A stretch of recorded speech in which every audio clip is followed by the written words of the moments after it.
sabiendo que es el Espíritu Santo acá, en este lugar, llenando nuestro corazón, nuestra mente. Bueno, acompáñame en oración. Señor, te damos gracias por este día, tu día.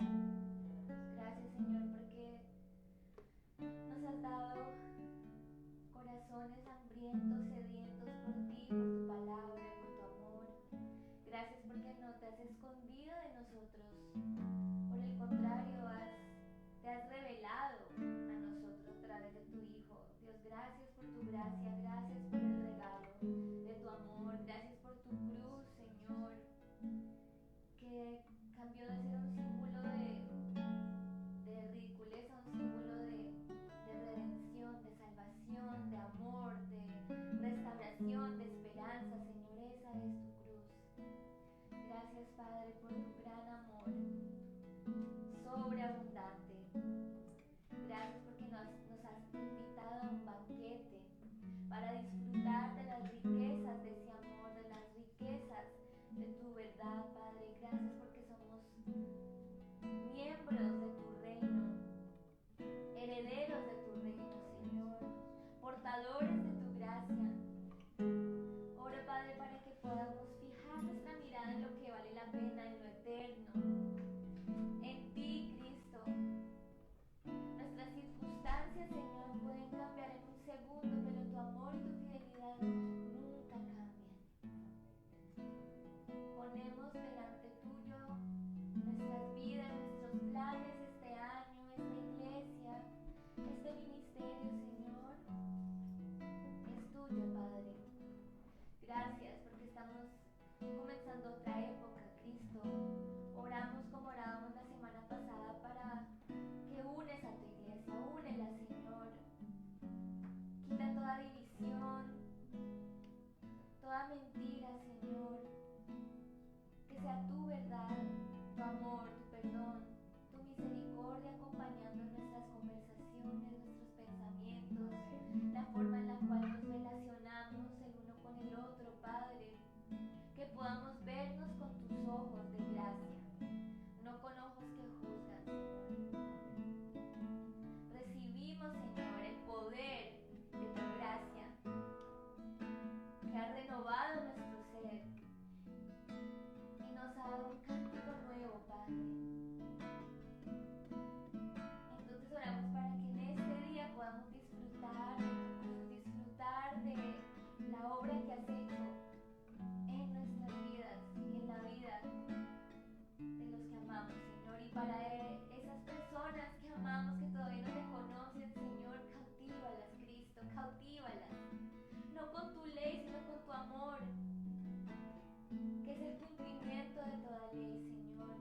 Tú eres nuestra justicia, tú eres nuestro perdón, tú eres nuestra ayuda en tiempo de necesidad, tú eres nuestra sanidad en tiempo de dolor, eres nuestra provisión en tiempo de escasez, eres nuestra victoria cuando nos sentimos que hemos fallado, Señor. Tú nunca fallas. Te alabamos, Cristo. Te alabamos, Señor. Aquí estamos, Dios. Inúndanos de ti, Cristo. Inúndanos de ti, más y más. Si mis oraciones hablan más de mí, quiero disculparme. Se trata de ti. Si me he olvidado de lo que un día fui,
llena nuestro corazón, ven y llena nuestro corazón, ven y llena nuestro corazón, Jesús.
Mucho tiempo busqué una razón de vivir en medio de mil preguntas. Tu amor me respondió. Ahora veo la luz y ya no tengo temor. Tu reino vino a mi vida y ahora vivo para ti. Cantaré de tu amor, rendiré mi corazón ante ti. Tú serás mi pasión y mis pasos se guiarán por tu voz. Mi Jesús y mi Rey, de tu gran amor cantaré. Por mucho tiempo busqué una razón de vivir en medio de mil preguntas. Tu amor me respondió. Ahora veo la luz y ya no tengo temor.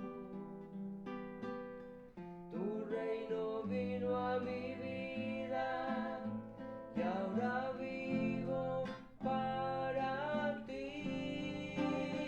Cantaré de tu amor, rendiré mi corazón ante ti. Tú serás mi pasión y mis pasos se guiarán por tu voz. Mi Jesús y mi Rey, de tu gran amor cantaré. Mi Jesús y mi Rey, de tu gran amor cantaré. Mi Señor, de tu gran amor cantaré. Mi Jesús, mi Rey, mi Señor, de tu gran amor cantaré. Cantaré de tu amor, rendiré mi corazón ante ti.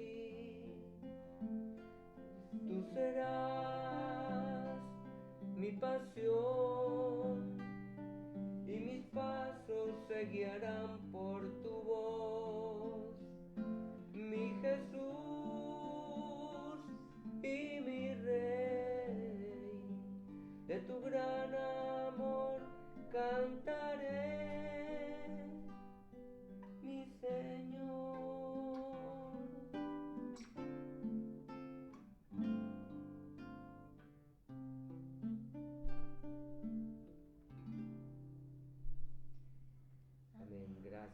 por este día, por esta mañana tan maravillosa que nos regalaste, por podernos levantar, por podernos levantarnos, respirar el aire fresco, disfrutar de la luz del sol, Señor, y vamos a disfrutar ahora de la verdadera luz que es tu palabra, Señor. En el nombre de Jesús disponemos nuestros corazones para recibir de ti esas enseñanzas, esas palabras de aliento, esas palabras que nos reconfortan, Señor. Estamos atentos a lo que tú nos vayas a decir en el día de hoy. En el nombre de Jesús, Señor. Amén, amén y amén. Amén. Los invitamos a preparar su cena, su pan, su vino para el final de este servicio. Y estamos emocionados por recibir la palabra de Dios hoy de nuestro pastor.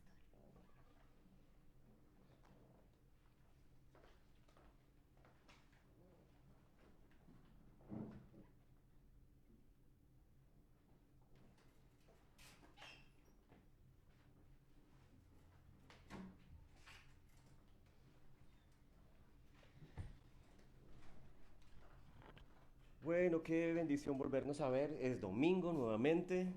Dios mío, el tiempo pasa a pasos agigantados. Pero chévere porque podemos hoy volvernos a ver y los que no nos ven personalmente, nos vemos aquí por el internet, nos vemos online. Y gracias al Señor por las comunicaciones, gracias al Señor que todavía podemos hacerlo. Y podemos estar en muchísimos lugares al mismo tiempo o simultáneamente. Es una bendición, es un milagro, mientras las redes sociales sean libres y podamos seguir hablando de la palabra de Dios, sin que seamos interrumpidos y seamos vetados, pues lo haremos, sí, exacto, censurados. Los eventos que han ocurrido últimamente son, no digamos que preocupantes, son para que estemos alerta. Porque aparentemente ahora ya no hay libertad para expresar lo que tú piensas, así esté en contravía con lo que el establecimiento piensa. Entonces imagínate tú, si al presidente de los Estados Unidos le cierran el YouTube, le cierran el Facebook, le cierran el Instagram, ¿qué más podrías decir tú de alguien común y corriente si se atreve a expresar sus opiniones que van en contravía de lo que el gobierno piensa? Pues no te extrañes entonces que eso empiece a ocurrir. Pero mientras eso no ocurra, pues aquí estamos. Y tú también que estás ahí escuchando y que tienes tu acceso a las redes sociales, también tienes la oportunidad de seguir compartiendo la palabra de Dios, la verdad del Evangelio. En otras palabras, que podamos aprovechar de la mejor manera este tiempo de tecnología y de avance en el cual podemos estar en cualquier lugar, a cualquier hora, en cualquier momento y así como estamos ahora, en vivo y en directo. Pero no siendo más, yo quiero invitarlos a que oremos para que el Señor con su Santo Espíritu, nos dé hoy su revelación, nos dé gozo, nos haga libres, nos haga sentir que su presencia en nosotros es real. Si tú a veces piensas que es que no siento al Señor, el Espíritu Santo habita en el corazón de cada uno de nosotros y es el que, como dice la palabra, da testimonio de nuestra realidad de hijos de Dios. El Espíritu en cada corazón da testimonio de que somos adoptados, de que somos perdonados, de que Él ha vertido su sangre por nosotros. Y esa es la más grande manifestación que pueda existir hoy a favor de su iglesia, a favor de los creyentes. Y recuerda una vez más que su iglesia no es un edificio, su iglesia somos cada uno de nosotros. Cada uno de nosotros somos templos vivientes. Y ese es un privilegio del cual tenemos que estar agradecidos y todo el tiempo estar conscientes y dichosos y gozosos por esa realidad. Padre, gracias por esta mañana. Gracias, Señor, por que enviaste a tu Hijo. Gracias por tu amor infinito. Y gracias, Espíritu Santo, porque has estado en nosotros desde el comienzo, Señor, desde Cristo en su obra perfecta, desde la resurrección, desde su muerte, sepultura y resurrección. Ese es el regalo que nos has dado a cada uno de nosotros, tu presencia en nosotros, como sello y garantía de tus promesas. Permite que hoy haya sanidad, que haya liberación, que haya restauración y que haya afirmación de lo que es tu palabra, de lo que es tu promesa, de lo que es tu evangelio. en cada uno de nosotros, los que nos ven ahora también y los que nos van a ver después en diferido. En el nombre de Jesús. Amén y amén. Y vamos a comenzar con el libro de Romanos. Vamos a ir allí al libro de Romanos en el capítulo 5.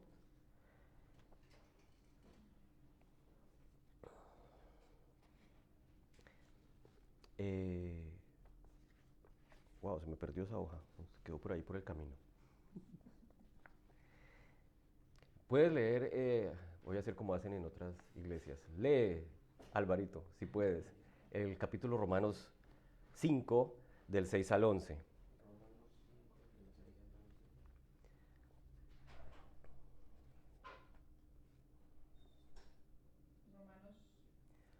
5, del versículo 6 al 11. Y allí yo le coloqué en ese subtítulo, somos incapaces de obtener justicia. Adelante. Porque Cristo, cuando aún éramos débiles, a su tiempo murió por los impíos.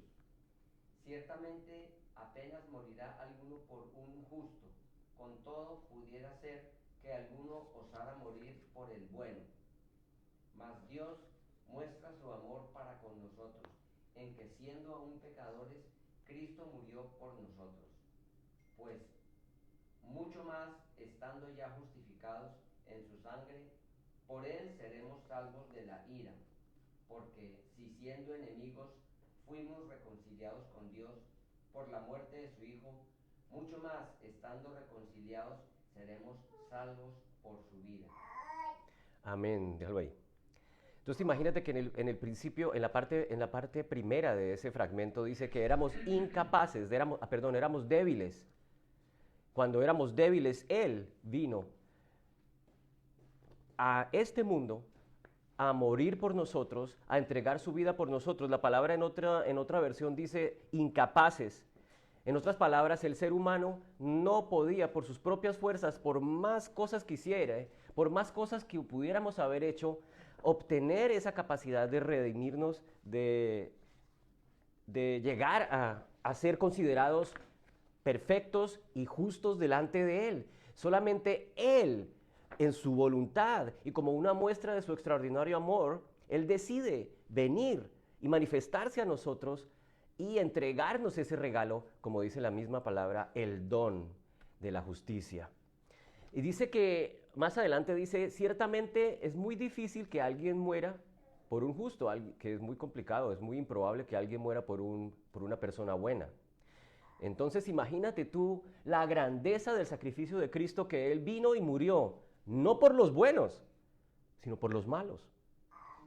Eso es como si yo, haciendo un paralelo, pensara ahora, bueno, si yo tuviera la capacidad de pagar con mi vida para restaurar la maldad, por decir, de Adolfo Hitler. Adolfo Hitler, que fue el causante de la muerte directa o indirecta de más de 6 millones de personas. Y me diría, ¿serías tú capaz de ir y morir y entregar tu vida por él? ¿Una persona mala? De ninguna manera, muy improbable. Quizás yo me atrevería hasta a entregar mi vida por mis hijos, que son buenos. Quizás hasta me sacrificaría por alguna buena causa, pero llegar a morir, entregar mi vida por una persona mala, muy poco probable, como dicen en inglés, no way. Sin embargo, Jesús demuestra su gran amor por nosotros en que Él viene y para nosotros, siendo incapaces de salvarnos, entrega su propia vida por los malos. El justo muere por los injustos.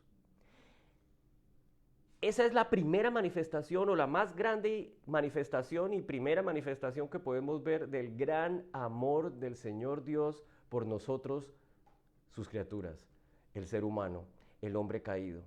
Entonces hoy vamos a tratar de adentrarnos en esa realidad del amor y vamos a tratar de entenderlo.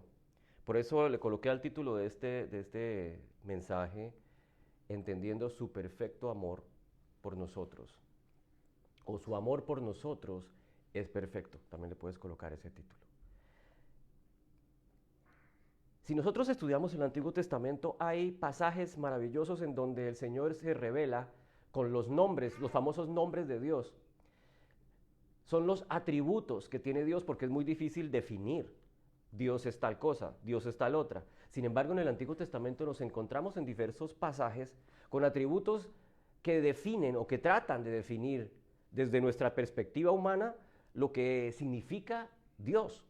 Y entonces nos encontramos con los diversos nombres de Dios. Hace como unos 2 años estuvimos hablando de esos nombres de Dios. Y vemos que allí en un lugar el Señor sana las aguas y entonces le dicen que el Señor es Yahweh Rafa, el Señor sana.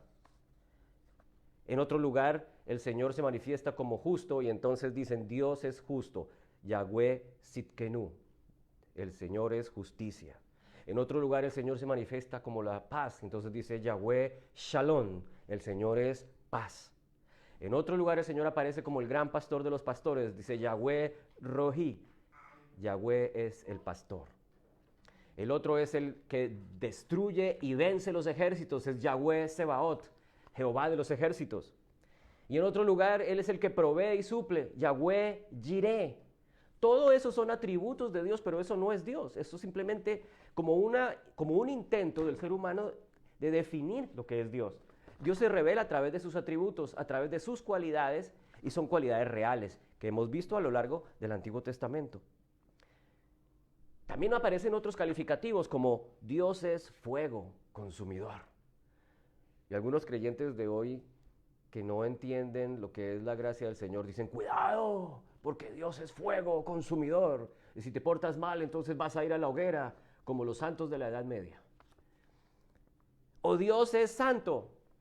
Y en realidad lo que dice el libro, por ejemplo, de Isaías es que Dios es santo, santo, santo. En ese lugar Dios es 3 veces santo. Cuando se aparecen esas repeticiones quiere decir que es lo máximo en ese calificativo.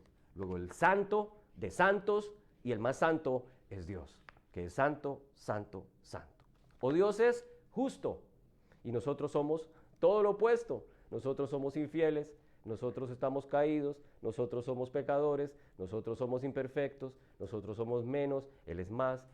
En fin, todo lo opuesto es Él para nosotros. Sin embargo, cuando llegamos al Evangelio, en el Nuevo Testamento nos encontramos con una realidad, pero espectacular, maravillosa. Hay una nueva revelación de la esencia de Dios. Dios es amor. ¡Wow! Si tú ves el Antiguo Testamento, en ningún lado aparece definido así. Habla, claro, que Dios amó a fulano, Dios tuvo misericordia de sutano, Dios derramó su favor sobre tal y sobre cual, pero que defina la realidad de la divinidad, así como lo hace en el Nuevo Testamento, en ningún lugar lo vas a encontrar. Solamente a raíz de la llegada, después de la llegada de nuestro querido Jesucristo, nuestro Señor y Salvador, aparece ese nuevo, digamos, descubrimiento para nosotros. Juan dice, Dios es amor. Y ese amor, fíjate que no es una cualidad como decir Dios es sanador, Yahweh Rafa o Yahweh Shalom. Este amor es un verbo. Dios es amor, Dios también es lo que implica el amor es amar. En otras palabras, Dios es amor, pero Dios es el amante constante.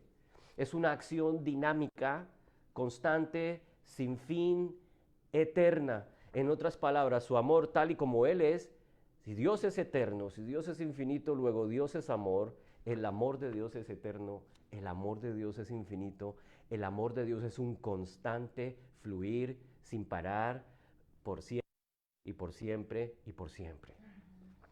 Y ese es el amor que nosotros debemos estar nosotros conscientes y en ese favor de Él y en ese amor que Él derrama, estar nosotros meditando día y noche, 24/7. No importa la circunstancia, no importa lo que esté ocurriendo, recuerda, Dios es amor y Dios está amándote y amándote continuamente sin parar. En 1 de Juan 4, 7 al 11, 1 de Juan 4, del 7 al 11, el apóstol Juan define, describe o se explaya acerca de ese amor y de la capacidad de amar. A veces nos preguntamos, pero es que a mí me cuesta trabajo amar a ciertas personas. o hay otras personas que cuando las veo se me daña el día. Cuando pienso en otros como que exacto, se te nubla el entendimiento. En ese momento nosotros debemos recordar que el amor de Dios que fluye constantemente es un amor que no solamente fluye constantemente, sino que está siendo derramado sobre ti, sobre mí, a causa de la presencia de Dios en nosotros. Entonces no es difícil entender esta frase que vamos a leer. Dice, amados. Mira cómo empieza el versículo, ¿no? Amados, no dice ustedes muchachos, hermanos, habitantes de tal ciudad, sino dice amados, beloved. Amados, amémonos unos a otros. Ay, amémonos unos a otros porque el amor es de Dios. Pues eso suena como tan obvio, ¿no? Pero cuando entendemos lo que es la revelación de ese atributo maravilloso de Dios en el Nuevo Testamento, yo pienso que para esos personajes de los primeros tiempos, de los primeros años de la época cristiana, pues eso era complicado entenderlo, porque lo que se había entendido en el Antiguo Testamento, en el libro de Levítico, era que ames a tu prójimo. Pero ¿sabes cuál era el prójimo? El prójimo era simplemente los israelitas. Yo amaba por obligación de la ley, ama a tu prójimo, pero ese prójimo es el israelita, son los de tu pueblo. Pero ahora el Señor está hablando de amar la humanidad. Fíjate que es muy complicado para aquellos hombres apegados a la ley amar a los otros cuando los otros no habían llegado, digamos que al estándar de lo que ellos habían logrado. Ellos eran los guardianes de la Torá, los guardianes de la revelación de Dios. Luego, mezclarse con los pueblos gentiles no era adecuado. ¿Por qué? Porque había contaminación, porque esa mezcla era contaminación de las impurezas, del paganismo, en fin, va en contra de la santidad de la ley. Por tanto, amar al que no es de tu hermano va a costar mucho más trabajo. Pero acá, cuando el Señor se revela, Él dice, Dios amó a la humanidad. Y uno diría, oye, o sea que Dios no solamente amó a Israel, Dios ama al mundo. Y es lo que está diciendo acá, porque el amor es de Dios y todo el que ama es nacido de Dios y conoce a Dios. El momento en que tú te encuentras con Jesús, cuando te encuentras con la realidad de su obra perfecta, y tú crees en esa obra perfecta de la redención, de esa justicia que Él conquistó para ti, crees esa realidad, el Espíritu Santo viene a morar en ti y te conviertes en alguien que conoce a Dios y eres conocido de Dios.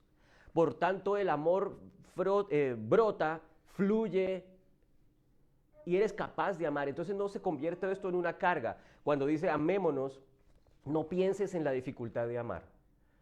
Cuando pienses en esta frase, cuando pienses en esta exhortación del apóstol de amarnos, no pienses que es una carga, no pienses que simplemente es un mandamiento. Piensa que es algo que tú debes aceptar como la consecuencia de haber recibido su increíble, extravagante, maravilloso, infinito amor. Por eso es bueno meditar en esa realidad, porque ahí entonces somos capaces de decir, wow, esta persona que no se merece que yo la ame, que me cae como un zapato, simplemente voy a dejar, Señor, deja que tu amor fluya. No voy a pensar en sus imperfecciones, no voy a pensar en sus malas acciones, simplemente voy a pensar que es una criatura tuya. Voy a pensar que está hecho a imagen y semejanza tuya. Por tanto, la imagen de Dios, de lo que hablábamos hace como 3 domingos, de Imago Dei, de la cual habla Jesús cuando le muestran la moneda del César. ¿Cuál es la imagen que ves ahí del César? Dile, dale al César lo que es del César, dale a Dios lo que es de Dios. En otras palabras, cuando tú miras la moneda, ves la imagen del César, pero cuando tú ves en el espejo, ¿qué imagen ves? No solamente ves tu rostro reflejado, sino lo que vas a ver es la imagen de Dios. Luego a Dios lo que es de Dios. En otras palabras, si la moneda tiene la esfinge del César, le pertenece al César. Si tu rostro tiene la imagen de Dios, adivina a quién le perteneces. A Dios. Hechos a imagen de Dios. Le pertenecemos a Dios. Él ha decidido fluir a través de nosotros, habitar en nosotros. Luego, eso es lo que yo debo pensar. Aquella persona no se merece mi amor, pero yo voy a decidir amarlo porque yo tampoco merecía o era merecedor del amor de Dios. Yo era malo, perverso, sin corazón. Sí, tú también. Como la vieja canción esa de mala, perversa. Mujer sin corazón. Eso éramos nosotros y el Señor decide morir por el perverso. Esa es la realidad de nosotros para poder meditar cuando nos es difícil amar. Y es la misma realidad que vemos en la cual debemos pensar y meditar cuando nos es difícil perdonar, como lo veíamos hace unos días. Cuando pensamos en el increíble tamaño del perdón que Dios ha ejercido sobre nosotros, entonces nosotros decimos, wow, ¿quién soy yo para decir no perdono? Si el Señor me perdonó a mí tanto, eso que me hizo esa persona, pues también voy a perdonarlo. Y empiezo yo a tomar la decisión de perdonar así como fui perdonado, como lo dice el libro de Colosenses. Perdonen así como fueron perdonados. Está bajando la unción. Mira que dice, el que no ama no conoce a Dios porque Dios es amor. El que no ama no conoce a Dios, lo lee uno así de rapidez, ¿no? El que no ama no conoce a Dios porque Dios es amor. Dios es amor. Ahí está la frase, ahí está la ecuación. Yo creo que la ecuación más maravillosa que puede aparecer en la Biblia. Dios igual amor. Dios es amor. Y en el versículo 9 hay una palabra muy linda en el original cuando habla de manifestación. Dice, en esto se manifestó el amor de Dios en nosotros, en que Dios ha enviado su Hijo unigénito al mundo para que vivamos por medio de Él. Vuelvo a leer esa frase, mira, en esto se manifestó el amor de Dios. Y cuando vas y miras en el original, la palabra manifestó es phanerou, de donde viene la palabra en griego luz, de donde viene foto, de fotón, de fotografía. Es la misma raíz de phonerou. Es la luz indescriptible del Señor que se hace palpable, que se hace visible, que se hace conocible, que se hace alcanzable. Entonces no solamente es que se manifiesta el amor, sino que el amor se hace presente. Ese amor abstracto que dice allí como una ecuación de matemáticas que uno dice, ¿para qué? Es que me enseñan tanta álgebra. Dicen que Alvarito era como el álgebra de Baldor, tenía más problemas. Nos llenan de problemas como el álgebra de Baldor. No, mentiras, Alvarito. Las soluciones siempre van en la última hoja. ¿Para qué tanto problema? ¿Por qué nosotros necesitamos entonces la solución? ¿Para qué necesitamos esa cosa tan abstracta de las ecuaciones? Y aquí en este caso, entonces, ese amor de Dios, que se ve como allá lejos abstracto, como un teorema algebraico, dice, se manifestó. Por los méritos de Cristo, el Señor se manifiesta, se hace real, se hace palpable. Es tan grande el amor de Dios que dice, ya no me voy a quedar allá en la hoja, sino que voy a saltar de la hoja y me voy a materializar enfrente tuyo. Dice entonces, se manifiesta el amor, ¿de qué manera? Dios envía a su Hijo unigénito. Y luego dice, para que vivamos por medio de Él. En otras palabras, si se manifiesta para que vivamos es porque estábamos, ¿qué? Muertos. Sí, señorita, muertos. Estábamos muertos en nuestros pecados. Y entonces Él dice, si nosotros que estábamos muertos, éramos incapaces, primero de salvarnos y segundo, incapaces de traer vida a nosotros. Siempre me acuerdo cuando pienso en eso de la obra de esta escritora Mary Shelley, se llamaba Frankenstein.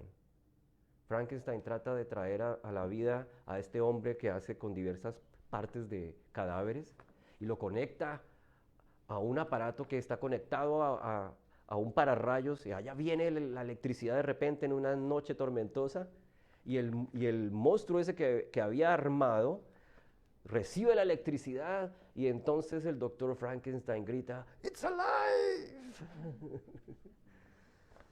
Así nosotros estábamos muertos como ese monstruo decayente, ese monstruo podrido ya con partes del cementerio. Así estábamos nosotros, incapaces de salvarnos, incapaces de volver a la vida. Necesitábamos el de afuera, y en este caso es la vida que llega a través de su Hijo unigénito. Por eso cuando dice para que vivamos, la palabra que usa allí no es bio como de biología, como de biografía, vida, sino la palabra que usa allí para decir vivamos es zoé. Y ese zoé es la vida no humana, sino que para que vivamos zoé es la vida que viene como regalo de Dios. Es otra clase de vida. Ese que vivamos es el don de la vida que viene de Dios. Entonces ese es el verdadero doctor Frankenstein, el que es capaz de dar la vida. Es Dios, el creador del universo. Es el único que puede decir, vive. Al que está muerto, levántate. Como le dijo a Lázaro, cuando se reveló allí a las hermanas de Lázaro y les dice, yo soy la resurrección y la vida. El que cree en mí, aunque esté muerto, vivirá. Y la palabra que usa allí también es zoé. Recibirá el don divino de la vida. Y luego dice, Lázaro, ven fuera. Estaba muerto, salió de la tumba envuelto en un sudario. Versículo 10 dice, en esto consiste el amor. Entonces, para que no te digas, Dios, ¿en qué consiste el amor? Explícame. ¿En qué consiste el amor?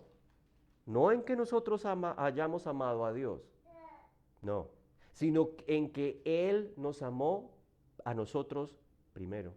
Él nos amó a nosotros y envió a su Hijo como propiciación por nuestros pecados. Ese es el amor de Dios. Nos ama primero y como respuesta o como consecuencia de ese amor, envía a su Hijo. Luego uno podría entonces preguntar, ¿para qué Cristo? ¿Para qué envía Jesús? ¿Para qué envía el Padre a Jesús? Nos envía para que haya propiciación por nuestros pecados. Nos envía para que vivamos estando muertos en nuestro pecado, en nuestra naturaleza caída. Ese es el regalo por el cual viene Jesús. Un amor infinito que viene a restaurar de la muerte a la vida, de la caída a la justicia, del pecado al perdón, por el amor eterno de Dios. Dice como propiciación por nuestros pecados. Esa palabra propiciación solamente aparece allí y como en otras dos partes que ahorita no recuerdo. Propiciación es hacerse propicio. Propiciación nos lleva al Antiguo Testamento cuando el sumo sacerdote entraba enfrente del arca de la alianza. ¿Recuerdan esa descripción que hacen allí de lo que había? El arca tenía una tapa de oro con dos querubines que habían estar allí de oro macizo sobre esa tapa. Eso se llamaba el propiciatorio.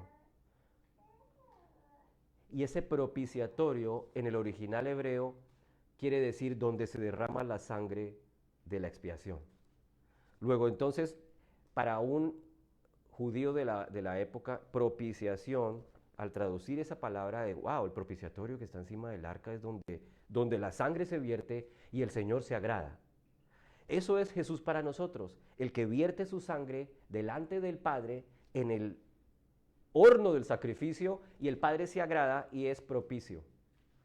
Eso es Cristo para nosotros.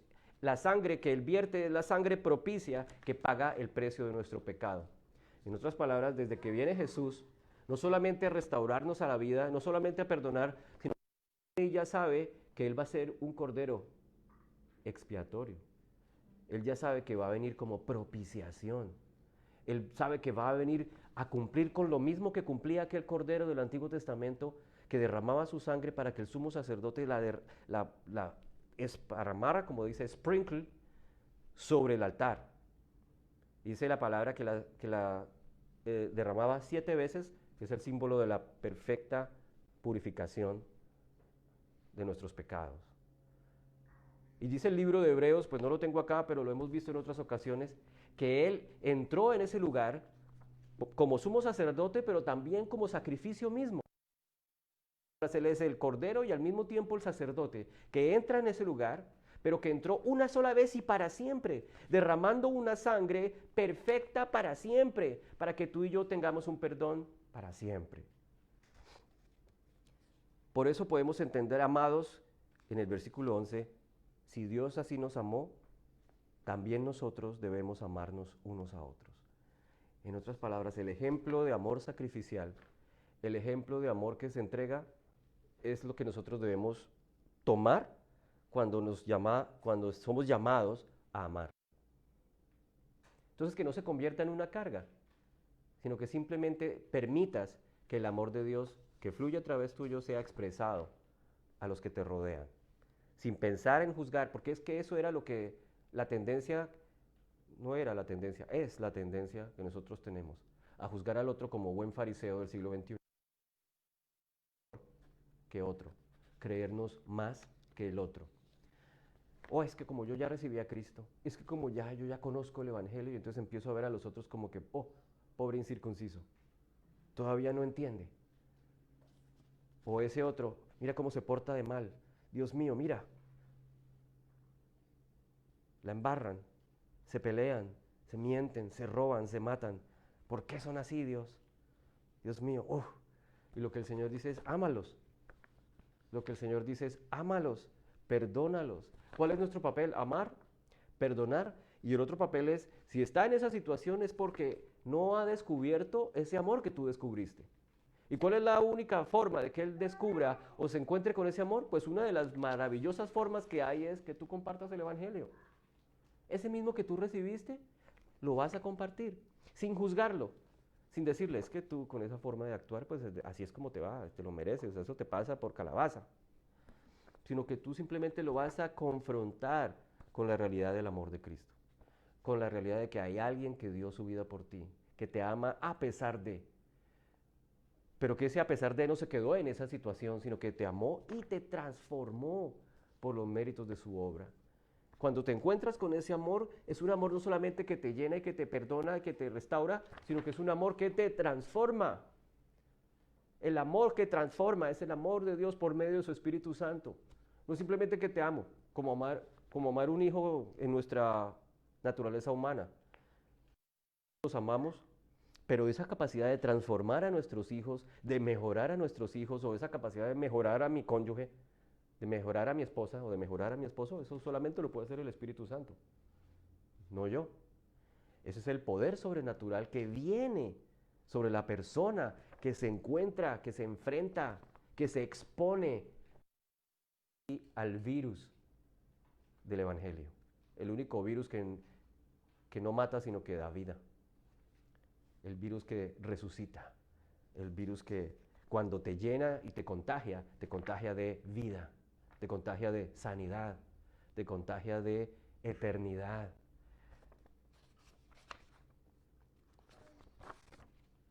Vamos a ir a Primera de Juan,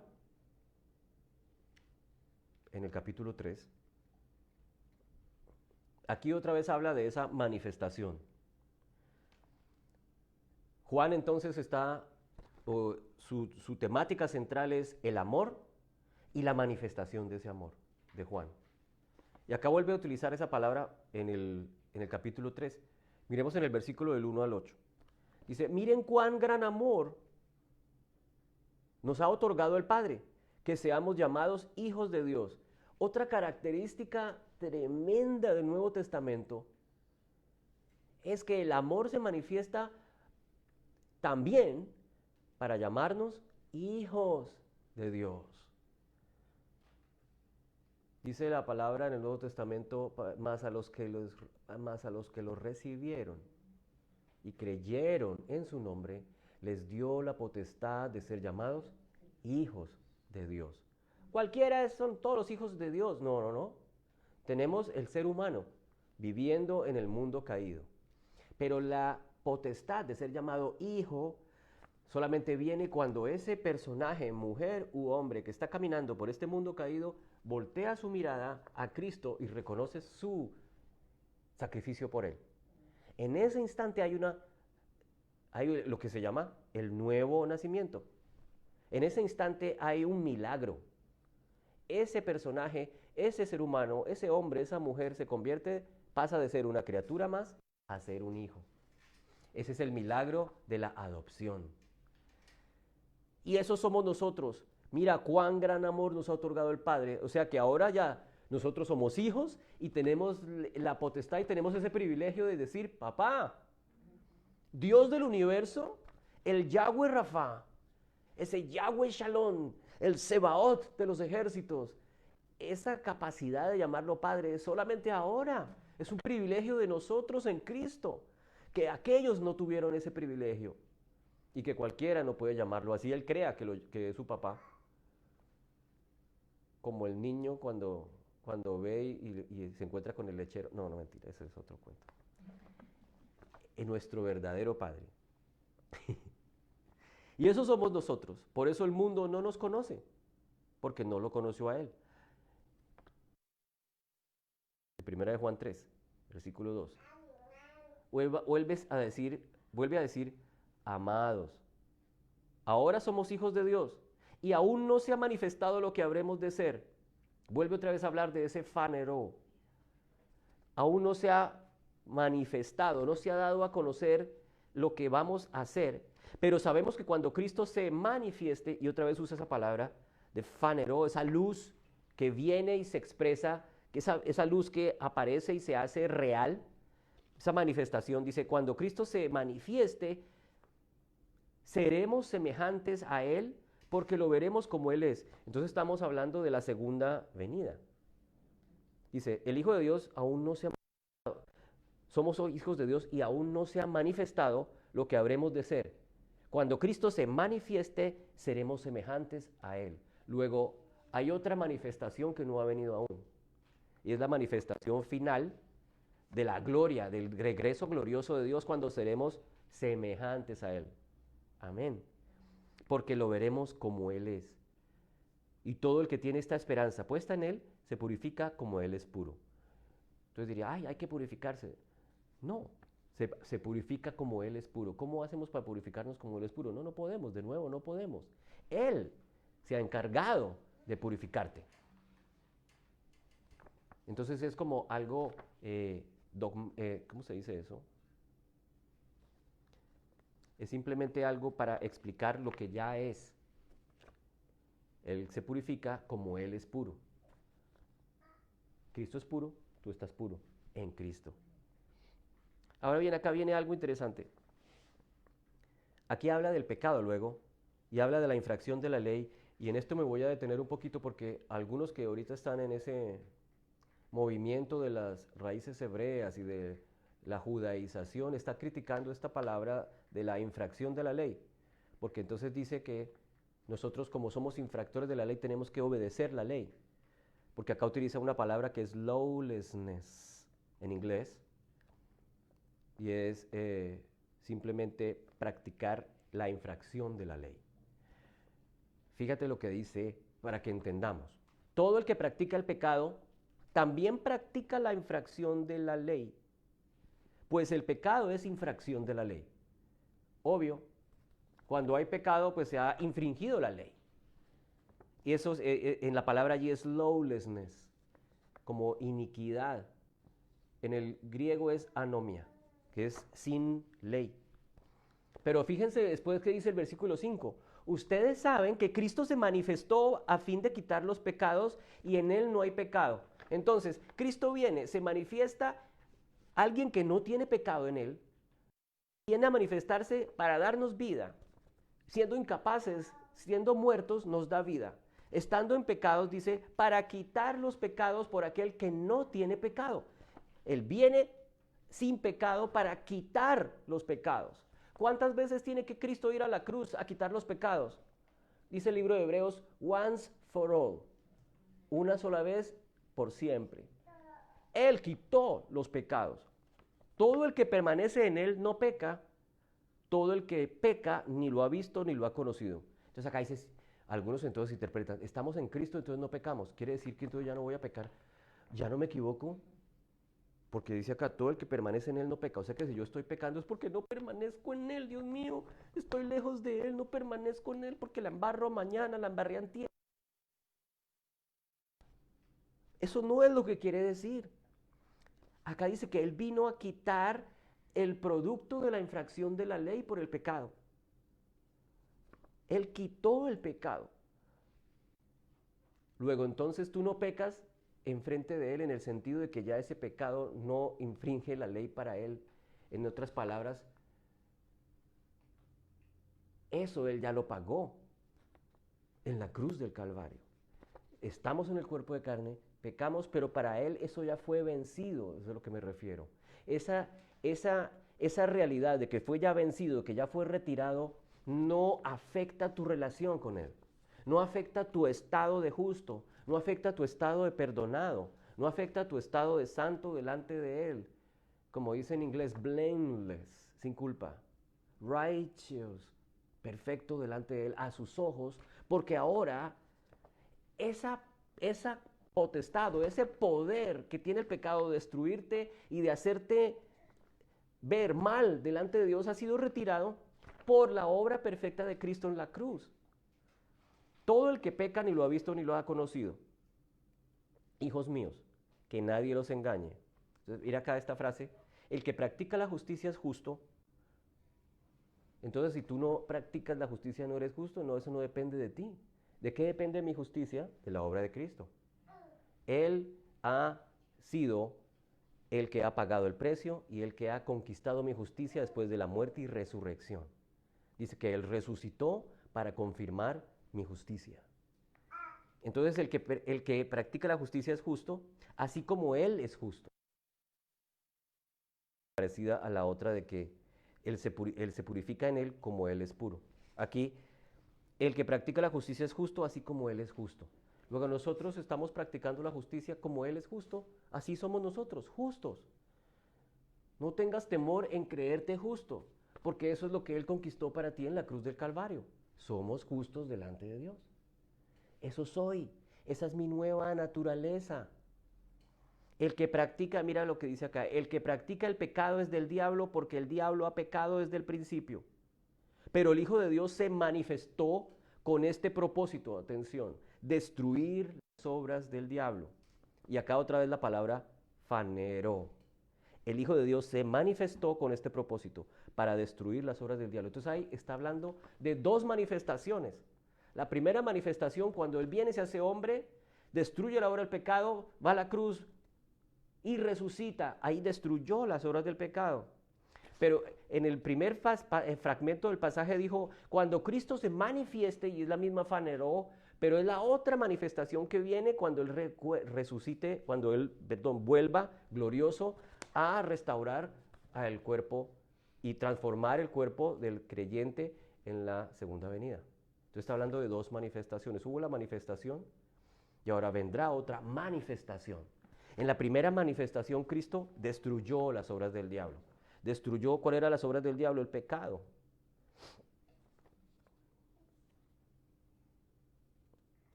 Vamos a Tito, en el capítulo 2, versículo 11 al 14. Aquí utiliza otra palabra de una raíz parecida, epífanos, de donde viene la palabra epifanía. Epifanía quiere decir luz que resplandece con un propósito divino. O sea, cuando hay una epifanía, cuando hay un resplandor de esa luz, no es simplemente porque alguien apareció y ¡pum!, se encendió, sino que en este caso, esa luz que resplandece solamente viene a resplandecer con un propósito. O sea, no es porque ¡pum!, se encendió una luz en el universo. O estaba de noche y los pastores de repente ven como el resplandor llenó la oscuridad de la aldea cuando estaban cuidando las ovejas el día que Jesús vino. Esa epifanía tenía un propósito, anunciar la llegada del Salvador del mundo. En este caso, aquí Tito habla de epifanía de nuevo y vamos a leer en el versículo 11. Porque la gracia de Dios se ha manifestado, la gracia de Dios se ha epifanía. La gracia de Dios se ha alumbrado con un propósito. ¿Y cuál es ese propósito de esa epifanía? Traer salvación a todos los hombres. Esa es la gracia que se ha manifestado. ¿Cuál es la gracia de Dios? La llegada, la encarnación del Hijo del Hombre. Es la gracia que se ha manifestado.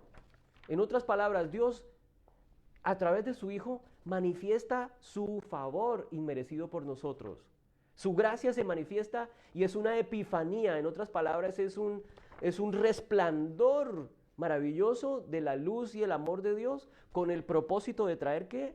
Salvación por gracia. Enseñándonos, y acá viene una cosa tremenda, porque dicen es que cuando viene la gracia entonces la gente se pone a pecar como desesperado. La gracia los autoriza para que se vuelvan un 8 y un... Eso no es lo que dice Tito, mira lo que dice acá la palabra de Dios. Esta gracia que viene a manifestarse con el objetivo de salvarnos, nos enseña a negar la impiedad y los deseos mundanos. Dice, enseñándonos que negando la impiedad y los deseos mundanos vivamos en el mundo sobria, justa y piadosamente. Esta gracia que manifestó nos enseña a vivir piadosamente. ¡Oh! O sea que la gracia no nos da la autorización a pecar. No. La manifestación de la gracia, según lo que dice la palabra de Dios, nos enseña a vivir sobria, justa y piadosamente. ¿Por qué? Porque la manifestación de la gracia revela el amor eterno de Dios y la manifestación de la gracia nos derrama la presencia del Espíritu Santo, que es la que se encarga de hacer una transformación en nuestra vida y provocar ese querer como el hacer, de vivir justa, piadosamente. No es una serie de reglas que te obligan a hacer las cosas bien, porque si tú decides vivir por esas reglas, las vas a embarrar, y cuando las embarras, ¿qué viene cuando embarras la regla? El reglazo. Cuando el niño la embarra, entonces ¿qué viene? Pavo, por esa cola, tome. Varita te doy. Que yo te dije que era así, no dices, toma. Pero la gracia viene y te dice, mi amor se ha manifestado. Recibe mi perdón. Recibe mi transformación. Y uno empieza a vivir, wow, yo vivo justamente, vivo sobriamente, vivo piadosamente, o sea, amando al Señor, temiendo al Señor, en contacto con el Señor, consciente de lo que soy yo en el Señor ahora.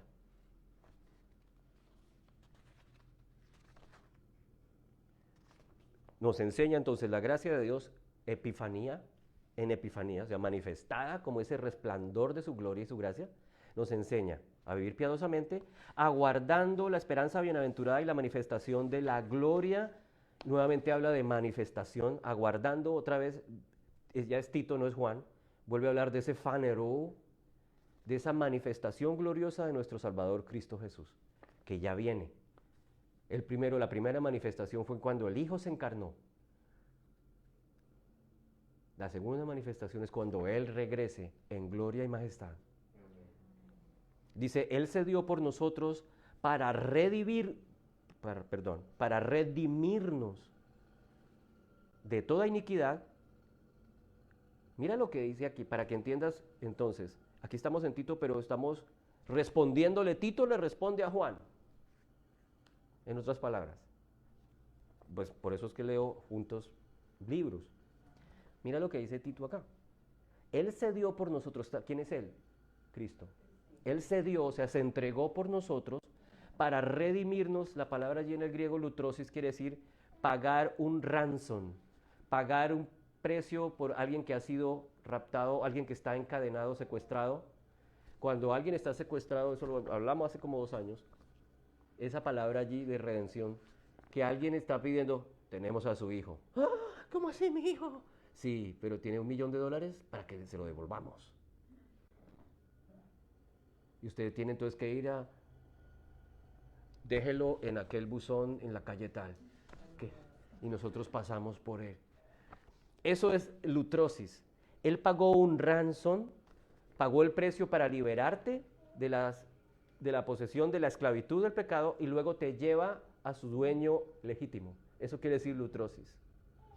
Ese rescate de él es como cuando les decía aquella vez, cuando Rambo va y rescata a los rehenes en medio de la selva en Vietnam. Y él llega allá y rompe la puerta y mata a todos. ¡Fra! Y se lleva a los rehenes en el helicóptero y los lleva a la base de Estados Unidos. Eso es lutrosis, liberación, y lo lleva a su justo lugar. Eso es lo que Cristo hace. Se entregó para hacer una lutrosis por nosotros, dice, pagando un precio para redimirnos, entonces, pagando ese precio, ¿redimirnos de qué? De la lawlessness. Y la traducción aquí es iniquidad. ¿Cuál era esa lowliness? Ese quebrantamiento, ese estar en quebrantamiento de la ley continuamente. Entonces nos redime, paga el precio del rescate y nos lleva al lugar correcto. Nos saca de allá, de esa atadura de la iniquidad, de la lawlessness, y purificar para sí un pueblo para posesión suya. Amén. Ha sido vencido por el ransom, por el pago, por la liberación que Cristo hizo al entregarse por ti y por mí. Ya no hay más lawlessness delante de Dios. Pero pastor, yo peco. Sí, claro que la embarramos, pero ese precio ha sido pagado.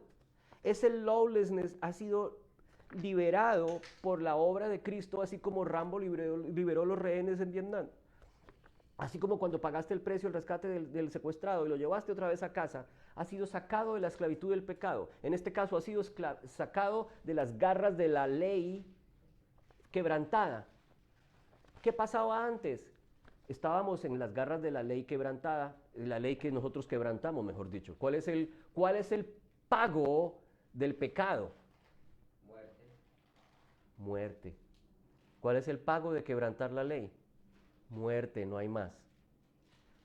Cristo nos libera de esas garras, nos libera de esa prisión que es estar bajo la ley y nos toma ahora como posesión suya, dice, para purificarnos como pueblo suyo, posesión suya. ¿Qué eres tú ahora? ¿Qué somos ahora en Cristo? Somos su posesión. Fíjate que la palabra allí de lutrosis quiere decir, te saca de las garras de allí de la esclavitud, en este caso de la ley, y te lleva a su dueño legítimo. En este caso, cuando pagas el rescate, dices, demen al niño, y el niño se lo llevan otra vez a la casa de sus padres. Eso quiere decir ransom, pagas un rescate. En este caso, él pagó el rescate con su propia sangre, para ser purificados y ser declarados posesión suya. Para buenas obras. Ah, ahí sí. Cuando nosotros somos su posesión, cuando Él hizo ese rescate por nosotros, nos capacita para hacer buenas obras. Presencia que ha sido derramada sobre nosotros, una vez más, ¿cómo? A través del Espíritu Santo de Dios. Ese es el que pone en mí, ese es el que pone en ti, ese es el que pone en nosotros el querer como el hacer. El querer como el hacer. Otra cosa es que tú digas, que sientas ese impulso que te lleva a hacer esas cosas, y otra cosa es que tú digas, no quiero hacerlo, hoy no tengo ganas. El Señor permite que tú tomes la decisión. El Señor no quebranta tu libre albedrío, de free will. Tú decides, ¿lo haces o no lo haces? Tú dices, sí, el Señor me lleva, yo siento en mí algo que me impulsa a amarlo. Siento en mí algo que me impulsa a apoyar el ministerio. Pero hay otra parte de mí que me impulsa a decir, no, a mí me hace falta la plata para el almuerzo. No, sí, hay que perdonarlo, pero es que ese tipo no se merece, sino que le den un puntapié. O ese tipo, no sé, no, tú no, Alvarito. Estoy poniendo un ejemplo. Eso lo pone el Señor en nuestro corazón. Ese querer como el hacer es el fruto de la presencia de su Espíritu habitando en mi interior.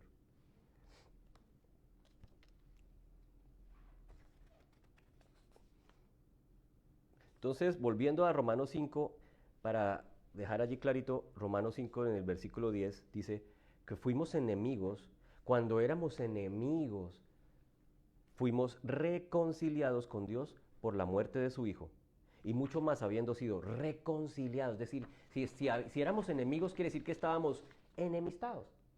Enemistados a causa de ¿qué? De mi pecado, estábamos muertos en el pecado, éramos incapaces, no teníamos ni forma, no había manera de salir de allí, de esa fosa fría del pecado y de la separación espiritual con Dios. Pero Él, a pesar de que éramos enemigos, dice que por la muerte de su Hijo nos reconcilia para salvarnos y darnos vida. Nos reconcilia, que es otra palabra maravillosa que hay ahora por la obra de Cristo, que es para que la anotes allí. Entonces, aparte de la redención, aparte de esa manifestación en nosotros, aparte de que ahora hemos sido purificados, también dice que hemos sido reconciliados. Dios contigo no está enojado, porque Cristo te ha reconciliado. Y esa reconciliación no es mientras tú estás bien con el Señor y que cuando te portas mal, entonces el Señor, no quiero que me hables mientras no cambies, no quiero que me hables mientras... No, la reconciliación es algo hecho una sola vez, igualmente y para siempre. La reconciliación fue por los méritos de su muerte y su resurrección. Y ahí dice, habiendo sido reconciliados, y no solo esto, nos gloriamos en Dios por medio de Jesucristo, por quien ahora hemos recibido la reconciliación. Entonces, ahora estamos en paz, como dice el libro de Gálatas, creo. Ahora, por todo esto que ha ocurrido, tenemos paz con Dios. Paz con Dios. Primera de Juan 4:14. Otra respuesta de ¿para qué viene Jesús? ¿Para qué vino? Entonces, primera de Juan 4:14, que es el tema central del apóstol Juan, dice, y nosotros hemos visto y damos testimonio de que el Padre envió al Hijo para ser el Salvador del mundo. ¿Para qué vino Jesús? El Hijo fue enviado para ser el Salvador del mundo. Todo aquel que confiesa que Jesús es el Hijo de Dios, Dios permanece en él y él permanece en Dios. Y nosotros hemos llegado a conocer y hemos creído el amor que Dios tiene para nosotros. Y acá vuelve a decir del capítulo 4, fíjate, Dios es amor. Una vez más habla de la esencia de Dios. Dios es amor y el que permanece en amor, permanece en Dios y Dios permanece en él. Y voy a terminar con dos pasajes. En 1 de Juan 4, del 17 al 19, que es a donde quería llegar. Y a ese fragmento le puedes colocar, Cristo es el perfecto amor. Cristo es el perfecto amor. Hay una carga que se queda si uno lee solamente el pasaje cuando el Señor en el Evangelio dice, amarás al Señor con todas tus fuerzas, con toda tu alma, con todo tu ser. Entonces uno dice, wow, mandamiento es cosa seria. Que yo lo ame con todas mis fuerzas, con toda mi alma, con todo mi ser, muy complicado. Y muchas veces yo siento que no lo amo así. Yo lo amo, pero eso crearía una carga en mi corazón. Veamos a ver entonces en el Nuevo Testamento, después de la muerte y resurrección de Cristo, entonces, Cristo es el perfecto amor, atención. Cristo es el perfecto amor. Si Dios es amor, nuevamente volvemos a la ecuación. La manifestación maravillosa del Nuevo Testamento, la manifestación es Cristo, que es la manifestación de la esencia de Dios. Dios es amor y por eso envía a su Hijo. Luego, si Cristo es el Hijo de Dios encarnado, Cristo es el perfecto amor. Cristo es amor perfecto. Cristo es sacrificio perfecto. Cristo es sangre perfecta. Cristo es justicia perfecta. Y nosotros ahora estamos en Cristo. Entonces, fíjate, el versículo 17 y 19, para que entiendas ese pasaje de una vez por todas. Bueno, yo lo había explicado ya hace como 2 años. Volvemos a explicarlo hoy. En esto se perfecciona el amor en nosotros. Dice 1 de Juan 4, 17 al 19. En esto se perfecciona el amor en nosotros, para que tengamos confianza en el día del juicio. Porque es algo que uno podría decir, todo está muy chévere, Jesús sí me ama, yo estoy en Él, pero ¿qué va a pasar cuando yo me muera? Porque yo le he embarrado tantas veces, ¿qué va a pasar cuando venga el día del juicio y yo me encuentre con Él? Y Él de verdad me va a aceptar. Y que yo me he tratado de comportar bien, yo he tratado de hacer las cosas bien. Entonces, relax. Nadie es capaz de hacer las cosas bien. Precisamente porque no somos capaces de hacer las cosas bien, es que Cristo se encarnó y murió por nosotros, para que esa esclavitud de la ley, de la incapacidad de romper el yugo de la ley del pecado, fuese transformada por la capacidad perfecta de Cristo. Él lo hizo por ti, Él lo hizo por mí. Entonces, en esto se perfecciona el amor en nosotros, para que tengamos confianza en el día del juicio. Ay, entonces uno puede decir, el día del juicio voy a tener confianza.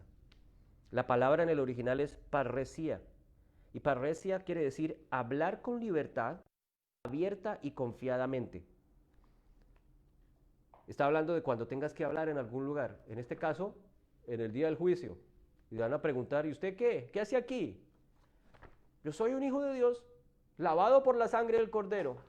Adelante, no se diga más. Usted va allí a expresar lo que usted ya es, un hijo de Dios lavado por la sangre del Cordero. Va a haber una parresía. Dice acá, en el juicio te podrás parar resuelto, confiado y libre para proclamar tu justicia. Eso es parresía. Esa es confianza, como cuando usted va a un estrado judicial y le dicen, permiso para que el acusado hable. O en este caso, permiso para que el testigo declare. Por favor, diríjase aquí a esta corte libremente y sinceramente. ¿Qué es lo que tiene que decir? Eso es parresía. Y usted se va a poder parar en ese lugar, hablar confiadamente como lo que es, un hijo de Dios perdonado y redimido. En eso se perfeccionó el amor en nosotros. Sigo leyendo. Entonces, para tener la confianza en el día del juicio, pues como Él es, así somos nosotros también en este mundo. ¡Qué cosa más tremenda! Tú eres una nueva creación. En Cristo, a los ojos de Dios, en Cristo espiritualmente eres una nueva criatura. Somos una nueva creación. Así como Él es, así somos nosotros en este mundo. ¿Cómo es Cristo? Cristo es justo, tú eres justa. Cristo es santo, tú eres santa. Cristo fue obediente, tú eres obediente. En Cristo. Y mira acá, para terminar entonces ese fragmento.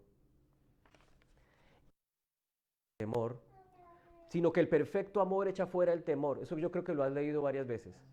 En 1 Juan 4, ¿sí lo has leído?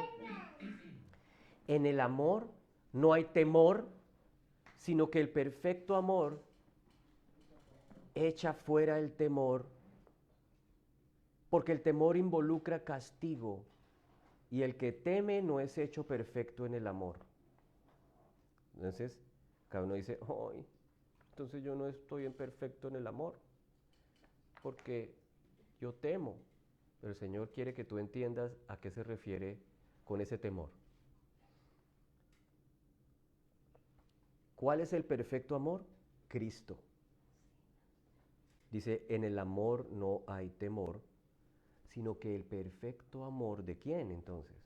¿Cuál es el perfecto amor? El tuyo no, porque tú no puedes amar a la perfección. Entonces está hablando del perfecto amor. Otro tiene que ejercer ese perfecto amor. ¿Quién? Cristo es el perfecto amor. Amén. Cristo es el perfecto amor y es el que se perfecciona en ti.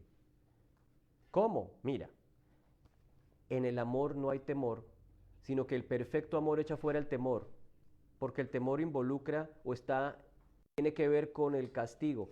Y la palabra allí en el original es un tormento. La palabra allí es kolasis. Tormento es kolasis, que significa vivir atormentado. Mira lo que significa esa palabra. El amor perfecto echa el temor porque el temor involucra tormento, pero esa palabra kolasis quiere decir vivir atormentado en espera del juicio venidero porque tengo una culpa encima. ¿Te das cuenta de lo que significa ese temor? Perdón, el temor de ese castigo. Dice, el perfecto amor echa fuera el temor porque ese temor involucra tormento. Y el que teme no es hecho perfecto en el amor. Ese tormento quiere decir vivir esperando un castigo por una culpa que yo considero que tengo encima. En otras palabras, si yo no acepto que el perfecto amor de Dios ha retirado de encima mío el castigo y la condenación, no puedo experimentar su amor perfecto. En otras palabras, dice, el perfecto amor echa fuera el temor. Pues claro, el amor perfecto en mí, el amor perfecto de Cristo en mí, ha eliminado el castigo y la condenación. Recuerda lo que dice el libro de Romanos 8, que es mi capítulo y versículo favorito del Nuevo Testamento. Romanos 8:1 dice, por lo tanto ahora ya no hay condenación para los que están en Cristo Jesús. Ya no hay condenación. De esa condenación es que está hablando aquí cuando dice el temor que involucra castigo. Si uno piensa que sobre uno todavía hay culpa, está atemorizado. Si uno piensa que sobre uno todavía hay algo que debe delante de Dios y que por eso le va a ajustar cuentas, no ha perfeccionado el amor. O sea, no ha perfeccionado el amor. Dice, no ha entendido el perfecto amor de Cristo por ti. A eso me refiero. Porque ese amor ya fue perfeccionado. Así tú no lo entiendas o no lo creas. Ya fue perfeccionado. O sea, eso no es cosa tuya, es cosa de Cristo. Pero Él quiere que te saques de ti el temor. Quítate ese temor de la culpa y de la condenación, porque ya no existe. Porque ya no hay condenación para los que están en Cristo Jesús. Porque el espíritu de muerte ha sido transformado por el espíritu de vida, que venció el poder de la muerte y del pecado. Eso dice Romanos 8, 1, 2 y 3. Amén. Entonces acá lo que dice primera de Juan 4, 17 es, el perfecto amor echa fuera el temor. ¿Cuál es el perfecto amor? Cristo es mi perfecto amor. Y yo estoy en Cristo, tú estás en Cristo. Luego no temas, no te atormentes, esa es la colasis que dice aquí, no te atormentes por un castigo que no va a llegar, porque eso ya fue pagado en la cruz del Calvario. De eso está hablando. Y el que teme no es hecho perfecto en el amor. Entonces, si tú temes es porque no has entendido la obra de Cristo. No temas, camina confiado, descansa en el perfecto amor de Cristo por ti. Descansa en ese amor que también te capacita a ti para amar al otro, sabiendo que por ti fue dado todo. Entonces aquí termina, mira cómo termina entonces el 19. Dice, el temor involucra castigo, el que teme no es hecho perfecto en el amor. Y dice el versículo 19, nosotros así amamos porque Él nos amó primero. Yo puedo amar porque Él me amó primero, pero entonces dice, ay sí, ¿cómo me amó? Aquí lo hemos venido explicando, me amó con un amor perfecto. Cristo es la manifestación del perfecto amor de Dios. Dios es amor, Dios se ha manifestado, faneró hacia nosotros y volverá a manifestarse en gloria y majestad para completar y cumplir lo que nosotros hemos estado esperando, la esperanza de gloria. Por eso nosotros amamos, porque Él nos amó primero. Y termino con 2 Corintios 5, 14, 15. Se acabó el tiempo.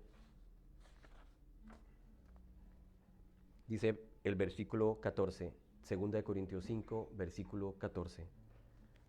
2 Corintios 5, 14 dice, pues el amor de Cristo nos apremia. En otra versión dice, nos constriñe. En otra versión dice, nos obliga. O sea, cuando tú meditas y reconoces su amor, ese amor te mueve. Ese amor debe movernos. Ese amor debe apremiarnos. Y que continúa diciendo, habiendo llegado a esta conclusión, que uno con mayúscula, murió por todos y por consiguiente todos murieron. Que eso es tremendo. Porque cuántas te vas a encontrar con personas que te dicen, es que tú tienes que morir. Muere al pecado. Muere a esa vieja naturaleza. Y a esa vieja también. Pero lo que dice aquí es que cuando Cristo murió por todos, dice, todos murieron. Dice, nosotros hemos muerto juntamente con Él. Dice en otro lugar que no recuerdo aquí en qué pasaje está, dice, porque cuando hay un testamento para que se cumpla la herencia es necesario que el testador muera.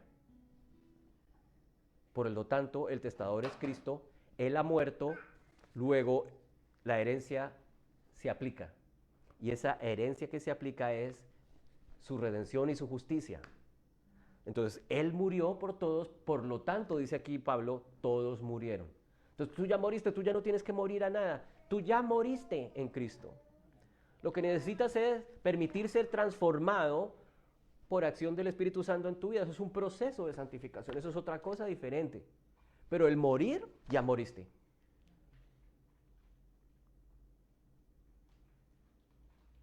En otro pasaje que no recuerdo, a mí siempre se me olvidan los versículos, pero me acuerdo del contenido, dice que así como cuando la mujer y el esposo son casados y la mujer y el esposo muere, la mujer queda libre para casarse de nuevo. Así somos nosotros cuando estábamos en la ley. Estábamos atados a la ley como por una especie de matrimonio. Pero cuando Cristo murió, nosotros morimos con Él para morir a la ley y vivir ahora con Él y para Él. Entonces, de esa manera, al morir Cristo y nosotros morir con Él, somos liberados de nuestro matrimonio con la ley. Ahora estamos casados, no con la ley, sino estamos casados con Cristo. Amén.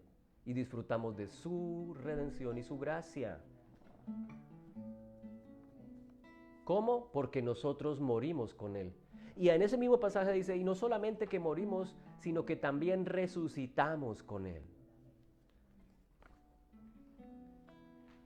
Bueno, y acá lo dice en el versículo 15 también. Dice, y por todos murió, para que los que viven ya no vivan para sí, sino para aquel que murió y resucitó por ellos.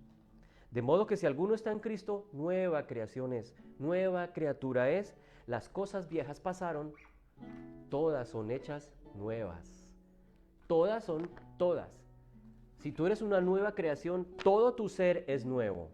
Todo tu ser ha sido recreado. Lo viejo está en el pasado, ya no existe. En Cristo ha sido recreado. Y termino con versículo 18 y 19. Y todo esto, todo lo que se ha hablado, y toda la idea del contexto que hemos hablado, dice, todo esto procede de Dios. De nuevo, es algo que viene de Él, es algo que nosotros no podemos conquistar, ni lograr, ni comprar por nosotros mismos. Es algo que viene, es un regalo, es el favor de Dios sobre ti y sobre mí. Todo esto procede de Dios, por su gran amor, por ese perfecto amor que ha sido manifestado.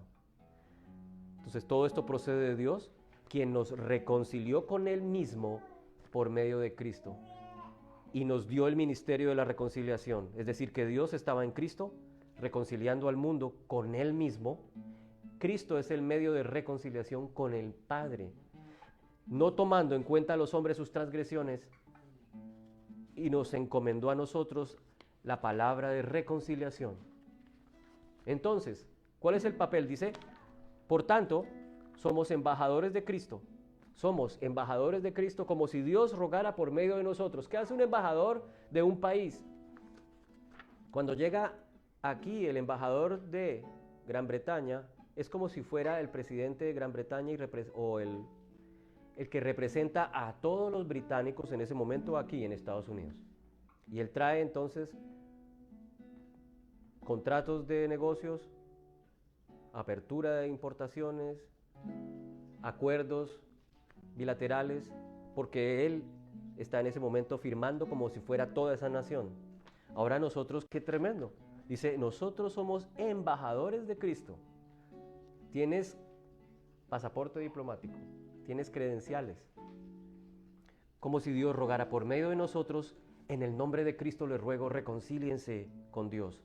Ese es el deseo de Dios y se transmite a través de nosotros como un ministerio. A nosotros se nos encomendó el ministerio de la reconciliación. Ministro en griego quiere decir siervo. Luego, cuando tú eres un ministro, eres un siervo, alguien que sirve a alguien. En este caso, eres ministro de reconciliación. El Señor te utiliza a ti, me utiliza a mí y utiliza a cualquier creyente para que tú le ruegues a través del Evangelio, a través del mensaje de las buenas noticias. Oye, Dios está esperando que te reconcilies con Él. Dios quiere expresarte su amor perfecto por medio de su Hijo. Esas son buenas noticias. Dios quiere hacer las paces contigo. Dios quiere hacerte hijo, miembro de su cuerpo, miembro de su familia. Dios quiere pasar la eternidad contigo. Reconcíliate con Él.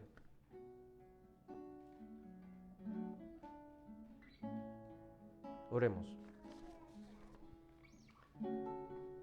Gracias, gracias Señor por ese maravilloso regalo de tu amor infinito, por esa manifestación eterna, gloriosa de tu Hijo encarnado. Gracias, porque al ser nosotros incapaces, era imposible para nosotros romper las cadenas, derribar los barrotes de la atadura del pecado, de la muerte, de la ley. Y tú viniste a redimirnos, a expresar tu perfecto amor en nosotros y permitir que nosotros fuéramos uno contigo. Gracias, Señor, porque hoy ahora nos has capacitado para ser ministros tuyos y expresar ese mismo amor y permitir que el mundo se reconcilie con nuestro Padre. Gracias, Papá. Gracias, Espíritu Santo, por habitar en nosotros. Gracias, Jesús, por derramar tu sangre y pagar el precio imposible de pagar.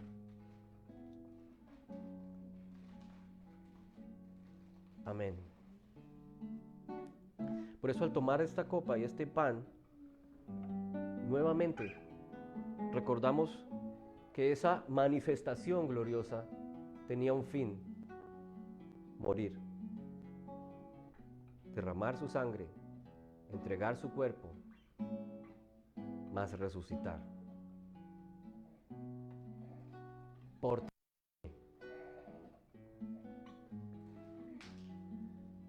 Porque yo recibí lo mismo que hoy te transmito, que el Señor, la tarde que iba a ser entregado, tomó pan y dando gracias, lo partió y se lo dio a sus discípulos, diciéndoles: tomen y coman, porque este pan es mi cuerpo que es partido por ustedes.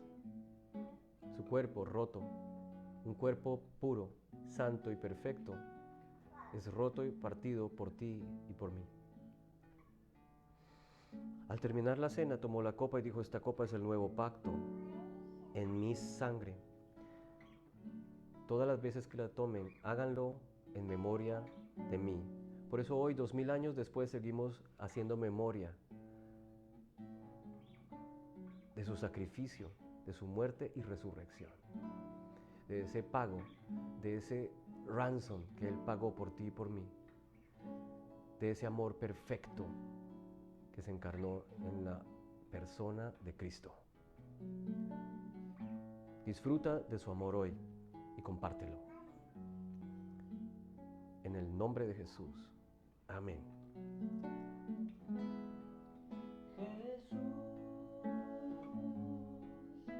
Eres mi buen pastor, tú conoces mi camino. Jesús, puedo confiar en ti. Oh Dios, me rindo. Oh mi Dios, me rindo.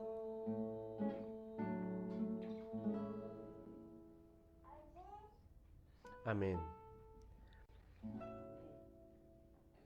Bueno, los invitamos a que continúen conectándose a través de sus redes, como hoy, el próximo domingo, 10:30, por ese Facebook Live. También los invito a apoyar el ministerio con sus aportes, sus ofrendas. Recuerda que damos porque el Señor nos ha bendecido, nos da placer y nos da gozo apoyar. no para obtener bendiciones, sino al contrario, porque hemos recibido todo lo de Él, toda su bendición, toda su presencia. Por eso nos gozamos y seguimos adelante. Dios los bendiga. Nos vemos entonces el próximo domingo. Gracia y paz.